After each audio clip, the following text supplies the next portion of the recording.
क्या हुआ? बेल्ट खुल गया? यहाँ मैं बनाता हूँ, इधर बेल्ट खुल गया तो बनाना पड़ेगा ना,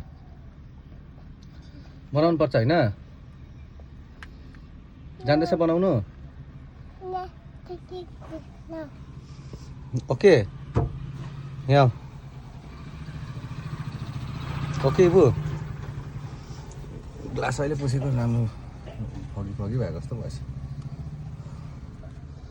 गुड मर्निङ गाइज भनिदेऊ, गुड मर्निङ गाइज भन न इबु, उही लुकेको गुड मर्निङ गाइज भनिदेऊ, गाइज भनिदेऊ न। गाडीको चाहिँ यो चाहिँ टलक्कै तार्नुपर्छ नि त हो साथीहरू। यहाँ ग्लास चाहिँ सफा देखेन भने फेरि खतम भइहाल्यो नि, खतम।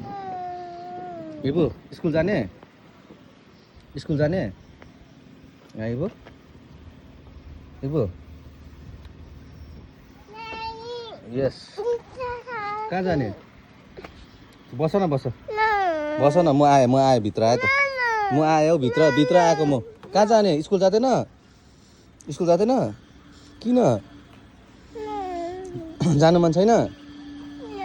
यहाँ पढ्दैन?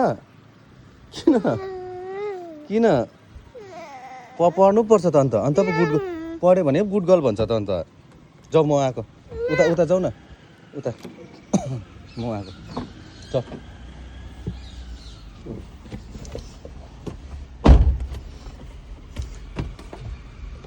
इबो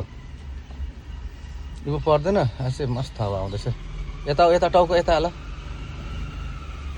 गाडी आयो गाडी। गुड मर्निङ गाइज, गोर्खे सलाम सबैलाई, गोर्खे सलाम। र आज चाहिँ हाम्रो दिन सुरु हुँदैछ। स्कुल गएको, अब स्कुलै गएको र देखाउनु पऱ्यो नि होइन। स्कुल गएको जाँदैछ र इबा चाहिँ यहाँ स्कुल जाँदिनँ भन्दैछ फेरि। स्कुल जाँदैन इबा? किन पढ्नु मन लाग्दैन?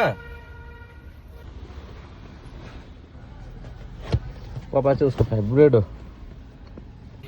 र गाइज फलो चाहिँ गरौँ है पेजलाई ल, अन्त सेयर गरौँ, लाइक गरौँ, कमेन्ट गरिदिनुहोस् मिठो मिठो। इबा के खाएको? पपाया? ए मिठो मिठो नानी, नानी मिठो मिठो पपाया? इबा इबु यता हेर न, मिठो कति मिठो? मस्त हावा आयो त है भाइ, दामी हावा आयो त है। रुख हल्लेको हावाले यत्रो खुच्चीहरू चाहिँ बाइक चलाउँदै जान्छ।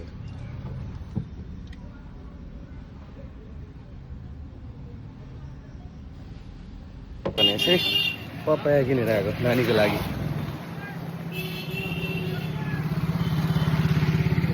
पपाया किनेर आएर चाहिँ पपाया हो, पपाया किनेर चाहिँ अब चाहिँ आलु किन्छु। आलु गाइस, आलु खानै पऱ्यो हो।